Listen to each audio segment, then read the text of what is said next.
Всем привет! После переезда на яхту и получения всех документов на ее владение, моя жизнь вошла в спокойное русло. Я просыпалась на рассвете, заваривала себе чашечку кофе и выходила в кокпит, где здоровалась с добродушным хорватским старичком-рыбаком, расспрашивала про его улов и сама забрасывала удочку с ним за компанию. И закат мы провожали так же. По ночам все еще было достаточно холодно, так что я запиралась как могла, заклеивала все щели и включала обогреватель. И по утрам я частенько на окнах наблюдала конденсат. В эту неделю зима словно бы не хотела отступать, и солнце хоть и светило, но было холодным. Иногда днем даже выпадал снег и сыпал град. Что это такое? Я, конечно, понимаю. Я все понимаю, и чувствовалось очень холодно. Но почему снег? Какого черта? Апрель месяц. Хорватия. Ты чё?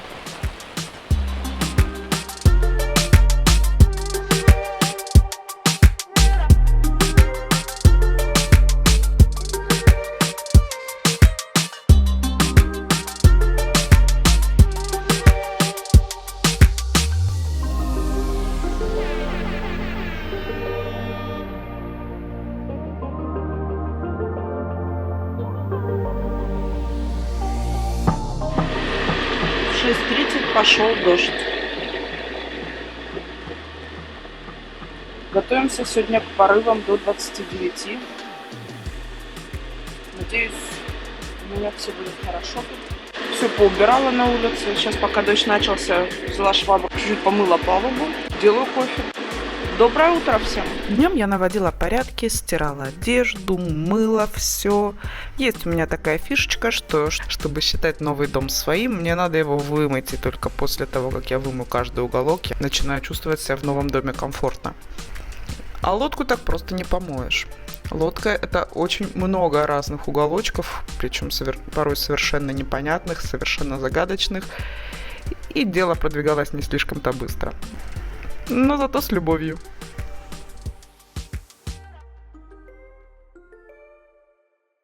Днем я изучала лодку, иногда приглашая мастеров из марины в помощь.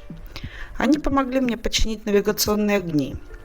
Кое-где нужно было зачистить контакты, а кое-где просто заменить лампочку.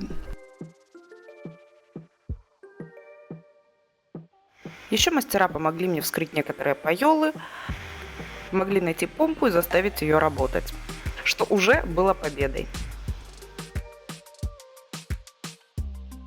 Моим дальнейшим планом было найти 2 человек для перегона яхты в Черногорию, где я планировала отстояться с месяц, найти экипаж и двигаться дальше в Италию.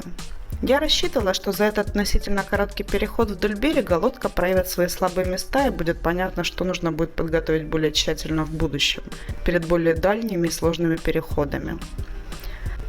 Все-таки должны же были полезть какие-то скелеты из шкафов. Чтобы найти капитана с помощником для дороги в Черногорию, я написала многим своим знакомым, которые могли кого-то посоветовать. Одни давали слишком высокие цены, другие были заняты, третьи готовились к сезону, так что на поиск капитана ушло около недели. Девушка, которая вызвалась на участие в перегоне, была очень избирательна в напарнике, так что я не стала спорить, когда она предложила взять напарником своего друга. Я оплатила им билеты и ПЦР-тест, и теперь оставалось только ждать. Единственное, что для получения хорватской визы в ковидные времена, чтобы прилететь из Москвы, ей нужно было отправить крю-лист с какой-нибудь печатью. А так как печати лодки у меня еще не было, я пошла в марину добывать какую-нибудь печать. Сходила только что в марину. Прицепилась к человеку, говорю, мне надо крю-лист, пожалуйста, для приглашения моего крю сюда. Он говорит, давайте распечатаем.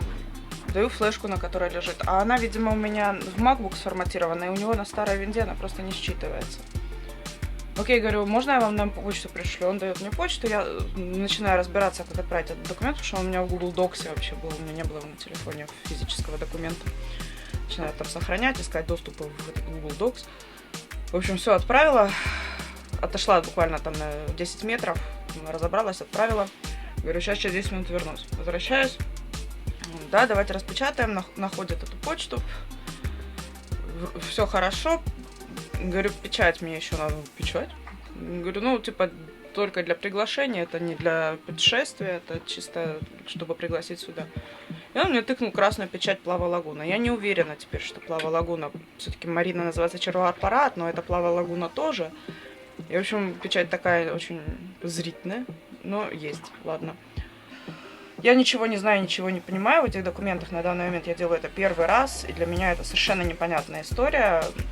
Чего я должна сделать вообще, как я должна, как это крю-лист выглядит и вообще, то есть, надеюсь, все будет хорошо.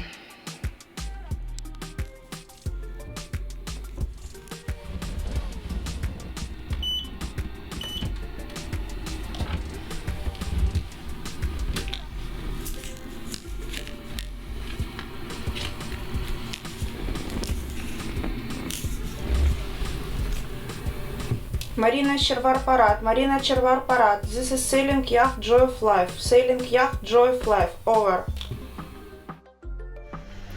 Тем временем мне никак не удавалось разобраться с рацией и проверить ее работоспособность. Так как Марина не отвечала, а на 16-м канале, который обычно активно используется как основной экстренный в море, всегда был лишь белый шум. Рация была старая, судя по всему, ей было больше 30 лет. Переключилась на 17-й канал, уже дважды пыталась вызвать Марину, но судя по тому, что я вижу, как они работают, они все сидят в баре и бухают с утра пораньше. И, видимо, там просто некому ответить, либо действительно у меня проблемы с антенной. А это уже проблема, я понятия не имею, как это проверить. То, что провод идет куда-то под мебель, под палубу. И дальше совершенно неясно разбирать вот это все. Это, конечно, отдельная история. Я, даже разберу, я не уверена, что я что-то пойму.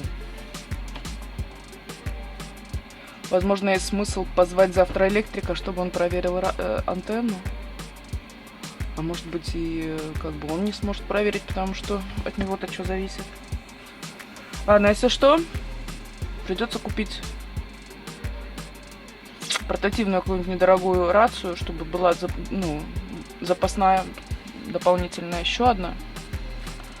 В любом случае она будет нужна, эта рация старая, ее тоже, скорее всего, лучше поменять. Будем посмотреть, как оно будет. Хотя я и не видела принципиальных проблем в ее работе, но все-таки решила заменить ее на что-то более современное, поддерживающее новые протоколы Дистресс. Но рацию должны были доставить уже в Черногорию, так что договорилась с будущим капитаном о том, что она возьмет с собой на всякий случай портативную рацию на переход.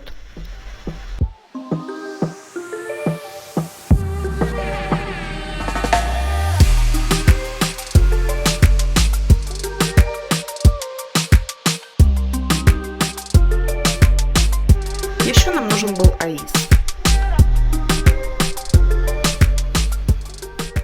Пошла в офис Феррелли сервиса и говорю, прихожу, никого нет, ворота закрыты, дверь в офис закрыта. Думаю, посижу полчасика до 9, может быть, они придут. Приходит какой-то мужик, ни слова, вообще ни слова по-английски. Я вам пытаюсь объяснить, что я заказала АИС на их адрес на английском, но мой английский тоже так себе. Но какой бы он ни был, он не понимает вообще ни слова. И пришлось играть в крокодила, самого натурального. Хорошо, что в детстве тренировались много. Прыгала, руками махала, показывала коробку, радар, говорю, АИС, всеми какими-то словами пыталась перебирать, чтобы он понял, что я, заказала на их адрес. Но он вроде понял, говорит, да, без проблем, типа, хорошо, все примем, все будет. Окей. Теперь у меня следующая проблема. У меня проблема в том, что у меня заканчивается карточка для автомата, с которого я питаюсь. И я вернулась, спросила того же мужика, у которого стала печать, говорю, где мне ее пополнить? У меня квадратные глаза, где ты стоишь вообще? Что это за... Говорит, у меня такого нету. Послал меня в управу, а управа закрыта сегодня. И не знаю, когда она откроется. И непонятно теперь, как ее пополнить. У меня там 30 чего-то осталось, то ли кун, то ли евро, непонятно, в чем она считает, надо будет глянуть. Но в автомате, смотрю, там написано, можно засовывать карту, но там нет никаких данных для ввода пин-кода, вообще никакую карту, может быть, другую карту надо засовывать. Не знаю, может быть, вечером мой дедушка-старичок придет, спрошу у него, как быть, как пополнить эту карту, может быть, он скажет. Если мы поймем друг друга, потому что он тоже по-английски не говорит, а я по-хорватски не говорю. Ладно, как-то будет. Все хорошо, движемся, готова к бою.